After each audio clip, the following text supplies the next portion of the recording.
बचपन में हम सब लोगों ने मारियो गेम को जरूर खेला और हम कैसे उस मारियो गेम में जो एक पावर मिलती थी जिससे हम इतने पावरफुल हो जाते थे कि हम अपने एनिमीज को इजीली हम फिनिश कर देते थे। हम वैसे ही जो अगर मैं मारियो गेम को अपने करंट लाइफ के साथ जोड़ दूँ तो देखो अपॉर्चुनिटीज़ हमारे पास बहुत सारी ऐसी आती हैं। अगर हम अपॉर्चुनिटीज़ को ग्रैब कर लें तो फिर हम अपने चैलेंजेस को बहुत ईजिली हम पास कर सकते हैं। बट ऐसा क्या रीज़न है हमारे हाथ से वो एक जिस तरीके से रेत फिसलती है ना उस तरीके से वो अपॉर्चुनिटीज स्लिप होती जाती है और हम कुछ कर भी नहीं पाते। हम सामने से जाते देखते रहते हैं। मतलब कि ऐसा क्या रीज़न है, क्यों क्या रीज़न है कि ऐसा होता है।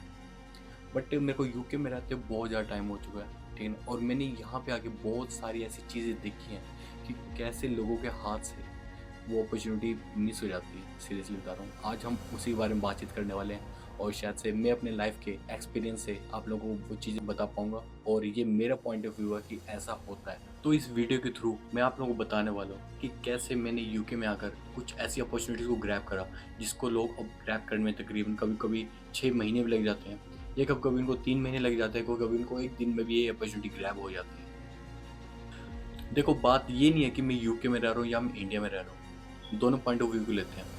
अगर मैं इंडिया में रह के अगर मैं हरियाणा से, जैसे कि मैं हरियाणा का रहने वाला हूँ, अगर मैं हरियाणा से दिल्ली जाता स्टडी करने, जैसे कि मैं किसी बैंक की स्टडी कर रहा हूँ मैं, तो भाई मेरे सारे के सारे जो बिल्स हैं वो मेरे घर वाले पे कर रहे हैं। अगर मैं 8 घंटे 8 से 10 घंटे स्टडी करके 6 घंटे जॉब भी करूँ, 6 से 7 घंटे की इंसेक्शन की जॉब करूँ और उससे मेरा कुछ खर्चा पानी चल जाए और उससे मेरी स्टडी पे भी कोई इफेक्ट ना पड़े, तो भाई मैं क्यों ना ग्रैब करूँ, तो क्यों ना मैं जॉब करूँ, ताकि मैं अपनी लाइफ का कुछ ऐसा लेसन सीख पाऊँ मैं, ताकि मेरी जब लाइफ में ऐसा हार्ड टाइम आए तो मैं पहले उस चीज़ की प्रिपेयर हूँ मैं। सेम वैसे ही यूके में आके हम ये चीज़ें सीखते हैं। हम देखते हैं कि हमें काम कैसे करना है, हमें अपॉर्चुनिटी को ग्रैब कैसे करना है, हमें अपना माइंड कैसे चलाना है। ऐसे जब मैं यूके में आया था ना, मैं अपनी एग्जांपल देके अपनी कहानी बताता हूँ। जब मैं यूके में आया था ना तो फिर मैंने क्या किया था, सबसे पहले मैं भी ऐसी जॉब्स ढूंढने गया था। पर मेरे को किसी ने सजेस्ट किया कंस्ट्रक्शन की जॉब पे, क्योंकि मेरे पास उस टाइम पे पैसे नहीं थे। पैसे जो थे वो भी कम होते जा रहे थे, तो फिर भाई कुछ ना कुछ तो काम करना था। तो फिर मैं गया कंस्ट्रक्शन की जॉब पे गया। मैं वहाँ पे 2 दिन काम करा मैंने। बट उस 2 दिन में मेरे को ये चीज़ समझ में आ गई थी कि अगर मैं यहीं पे काम करता रहा तो शायद से मेरे पास जो लाइफ में कुछ अपॉर्चुनिटीज़ आने वाली हैं वो मेरे पास कभी नहीं आ पाएंगी। चाहे वहाँ पे 12 घंटे लगे, चाहे वहाँ पे 9 घंटे लगे, चाहे वहाँ पे मेरे 4 घंटे लगे। फिर उस दिन को मैंने सोच लिया कि भाई जॉब तो ढूंढनी पड़ेगी चाहे कुछ भी हो जाए। फिर मैं निकला, शॉप्स पे घूमा घूमा घूमा, नहीं हुआ। अपॉर्चुनिटी की जो बात है अब वो यहाँ से स्टार्ट है कि कैसे मैंने अपॉर्चुनिटी ग्रैब करी, ठीक है। तो फिर क्या हुआ था कि मैंने एक दिन ना जाना था ए साइड, मेरा माइंड ए साइड था। अपॉर्चुनिटी तो मेरा वेट बी साइड कर रही थी ना, तो मेरे एकदम से माइंड ना चेंज हो गया, यार नहीं यार आज इस साइड चलते हैं। ढूंढने में किस कौन सी जॉब गया था, ये कार धोने की, ये वॉशिंग्स की, ठीक है ना। भी वॉशिंग सेंटर पे गया था मैं जॉब ढूंढने, तो शायद मेरे को था कि शायद वहाँ भी जॉब्स मिल जाए। तो तकरीबन मैं 1 घंटा दूर गया था जॉब ढूंढने। वहाँ पे क्या हुआ कि मैं ना 1 डेढ़ घंटा घूमा मैं, मेरे को कुछ नहीं मिला। मैं वहाँ पे रेस्टोरेंट में भी गया, मैं वहाँ पे लोकल शॉप्स पे भी गया, बट मेरे को वहाँ पे कुछ नहीं मिला, ठीक है ना। तो फिर उसके बाद मैंने क्या करा, मैं एक स्ट्रीट पे गया। मैं स्ट्रीट में मैंने देखा यार यहाँ पे क्या ही होगा, बट क्या क्या फ़र्क पड़ता है, जाके देख लेते हैं ना कि क्या पता मिल ही जाए। और भाई वहाँ पे क्या हुआ, मैं वहाँ पे गया, मैंने कहा अभी यहाँ पे जॉब अवेलेबल है। उन्होंने मेरे को कहा कब से स्टार्ट करोगे, मैंने कहा मैं अभी से स्टार्ट करूँगा। तो उन्होंने कहा ठीक है। अजीब बात क्या थी कि मेरी वो जॉब वहाँ पे नहीं थी। वहाँ पे उस टाइम पे क्या था कि एक शोरूम खाली होने लग रहा था, तो मेरे को वो जॉब वहाँ पे करनी थी पहले दिन की।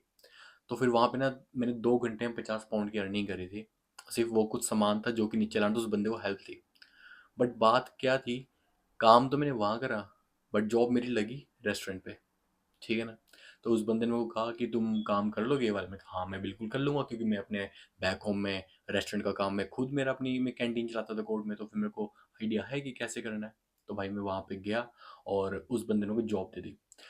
15 दिन के अंदर अंदर मैंने जॉब ढूंढ ली थी। क्यों? क्योंकि मेरे माइंडसेट में ये था कि भाई घर से पैसे नहीं मंगवाने, अपने आप दम पे यहाँ पे सब कुछ करना है, क्योंकि भगवान ने मेरे को यहाँ भेज दिया है। यही अपॉर्चुनिटी पाने के लिए लोग 6 6 महीने लग जाते हैं। अब बहुत से लोग फेल क्यों हो जाते हैं, बात इस बात पे आते हैं। अब बहुत से लोग फेल इसलिए हो जाते हैं कि मैंने कुछ एग्जांपल्स निकाले। मैंने यहाँ पे बहुत से कुछ मेरे यार दोस्त आए जिनके साथ मेरे सिर्फ हेलो हाय है, कुछ ज़्यादा बातचीत नहीं है। भाई वो घर में बैठे बैठे रो रहे हैं। वो क्या कह रहे हैं कि यार हमने जॉब ढूंढी हमें नहीं मिली, हम गए शॉप्स पे हमें नहीं मिली। सेम मेरे साथ भी यही हाल था। 2024 में आते थे यूके बहुत ज़्यादा भर चुका था, इतना ज़्यादा भर चुका था कि जॉब्स की बहुत ज़्यादा मार होती, कहीं पे भी कोई जॉब्स नहीं थी। बट क्या, हर रोज़ काम, हर रोज़ निकलना ये सोच के कि शायद आज मिल जाए, आज मिल जाए, आज मिल जाए। और शायद उस दिन अगर मैं ए साइड चला जाता तो शायद से मेरे साथ मेरी लाइफ की जो बी अपॉर्चुनिटी थी जो मुझे मिली थी वो मुझे नहीं मिलती।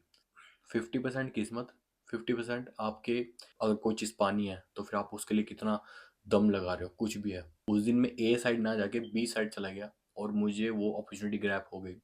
बहुत से बच्चे यहाँ पे आ रहे हैं, वो सिर्फ रो रहे हैं कि भाई यार हमें काम नहीं मिल पा रहा, हमने तो यहाँ भी ढूंढ लिया, वहाँ भी ढूंढ लिया। अरे भाई, छोटी सी बात है कि तुम घर पे बैठ के तो वैसे भी तुम्हें नहीं मिलेगा, शायद तुम बाहर चलो, बाहर देखो, बाहर शॉप्स पे बार बार जाओ तो शायद मिल जाए। अब देखो अपॉर्चुनिटी कैसे, कि बाय चांस तुम एक हफ्ते से हो, तुम एक ही लाइन में बार बार जा रहे हो, बार बार जा, अरे क्या पता कि कोई बंदा जॉब छोड़ रहा हो और तुम्हें मिल जाए। एक एग्जांपल और देता हूँ मैं तुम्हें। हमारे ही सेंटर से, जिस सेंटर से जो एजेंट ने मेरी फाइल लगाई थी, उसी एजेंट ने एक लड़की की और फाइल लगाई थी। अब क्या हुआ था, वो भी न्यू आई थी, मैं भी न्यू आया था, बट हम दोनों अलग अलग थे। बल्कि मेरे को कहीं से पता चला था कि उसको जॉब मिल गई है, और उसको जॉब मिली कैसे, नॉर्मल जॉब ढूंढेगी रेस्टोरेंट में, सडनली वहाँ पे खाली थी जॉब। भाई साहब, उसको जॉब मिल गई 14 फरवरी वाले दिन। लेकिन जिस दिन शायद से वहाँ पे कोई छोड़ के गया, वो सडनली कोई ना कोई आ गया। अब क्या होता है कि बच्चों को ट्रायल पे रखते हैं, उनको अच्छा लगता है तो वो रख लेते हैं, उनको नहीं अच्छा लगता तो नहीं रखते। भाई हर रोज निकलो, फेलियर कोई ऑप्शन नहीं है, बट कोशिश करना ऑप्शन भी। तुम कोशिश करते रहो, कोई छोटी सी बात है, कुछ करोगे तो शायद हो भी जाएगा, बट तुम अगर कुछ नहीं करोगे तो शायद नहीं होगा। क्या पता तुम्हारे पड़ोस की शॉप में ही वो तुम्हारी जॉब जो है वो वेट कर रही हो, और तुम घर पे बैठे अपना बस सिर्फ टाइम पास करके स्क्रीन रोल करो कि जॉब कैसे ढूंढे, जॉब कैसे ढूंढे। यूट्यूब से देख के जॉब नहीं ढूंढी जाती, तुम्हें बाहर जाना पड़ेगा, जॉब ढूंढना पड़ेगा, तब जाके जॉब मिलती है। ऐसे नहीं जॉब मिलती। सेम ये चीज़ इंडिया में भी हो, कहीं पे भी हो, ठीक है ना। यहाँ पे तो ये है कि चलो सर्वाइवल के लिए हमें जॉब ढूंढनी पड़ती है, बट इंडिया में बहुत से बच्चे जो नोएडा गुड़गांव यहाँ पढ़ रहे होते हैं, अगर अगर तुम 8 घंटे स्टडी या 10 घंटे स्टडी करके अगर तुम कहीं जगह पे 7-8 घंटे जॉब भी कर रहे हो, या तुम डिलीवरी की जॉब भी करो अपने पार्ट टाइम खर्चे उठाने के लिए, तो फिर भाई क्या बुराई है, तुम करो ना। तुम करते क्यों नहीं हो? यही रीज़न होता है कि लोग आलस कर जाते हैं। लोग सोचते हैं कि भाई इसका नहीं बन रहा तो शायद मेरा भी ना बनेगा। हमेशा एक चीज़ ध्यान रखना, सबकी लाइफ अपॉर्चुनिटी सबके लाइफ में अलग अलग लिखी है, बट अगर तुम उस जगह नहीं जाओगे ना तो भगवान किसी और को भेजेगा कि चल यार इसने तो, ये तो ऐसा ही है, इसको तो जब कुछ करना ही नहीं है तो फिर मैं दूसरे को भेज देता हूँ कि दूसरे का क्यों नुकसान करूँ मैं। भाई हमेशा मेरा मानना ये है कि मैं क्या मान के चलता हूँ मैं, कि कोशिश करते रहो। नहीं बन रहा, मरोड़ के कोशिश करो, यहाँ से भी नहीं बना तो दूसरी तरीके से मरोड़ के कोशिश करो, बट कोशिश करते रहो, क्योंकि रुक के तो वैसे भी नहीं कुछ होगा, बट शायद से तुम कुछ कर लोगे तो शायद से कुछ बन भी जाए। और भाई कोई भी जॉब ना छोटी या बड़ी नहीं होती, ठीक है ना। ये नहीं पता कि तुम्हारी जो स्टार्टिंग है, लाइफ की जो जर्नी है सक्सेस होने की, वो एक छोटे लेवल से ही स्टार्ट होनी हो। अगर तुम उस छोटे लेवल को ग्रैब नहीं करोगे तो शायद तुम बड़े पे ना पहुंच पाओ, क्योंकि तुम्हारा रास्ता तो वही है ना। तुम्हारा रास्ता तो उस छोटी सी अपॉर्चुनिटी को ग्रैब करने के बाद ही स्टार्ट होगा ना। अगर तुम उस छोटी सी अपॉर्चुनिटी को ग्रैब ना करोगे कि नहीं यार ये तो छोटी सी जॉब है, क्या पता तुम्हें सर्वाइवल के लिए 6 महीने में तुम्हें इतना कुछ सीखने को मिल जाए कि तुम आगे तुम्हारे लिए ईजी हो जाए सब कुछ। यही रीज़न है कि बहुत से लोग फेल हो जाते हैं यहाँ पे क्या, इंडिया में भी अपने जो टारगेट को अचीव करने के लिए, क्योंकि वो लोग कोशिश करना बीच में बंद कर देते हैं। एक चीज़ को ध्यान रखना, कुछ करोगे तो शायद हो भी जाएगा उस टाइम, वहाँ पे वो है चांसेस 50-50% होने के, सक्सेस होने के। बट अगर तुम कुछ नहीं करोगे तो भाई उसके चांसेस जीरो ही हैं। क्या पता तुम करते करते तुम्हें जो करना चाहते हो वो ना करके तुम कुछ ऐसी अपॉर्चुनिटी मिल जाए कि तुम उसमें जल्दी सक्सेस हो जाओ। तो बस बात इतनी सी है कि करते रहो, मरोड़ के करो, ऐसे मरोड़ के करो, चाहे ऐसे मरोड़ के करो, बट करते रहो। एक मेरा छोटा सा पॉइंट ऑफ व्यू था जो कि मैंने यहाँ पे लोगों के अंदर देखा है, कि वो लोग ट्राई ही नहीं करते उस लेवल तक, उस लेवल की जिस लेवल पे उनको करना चाहिए।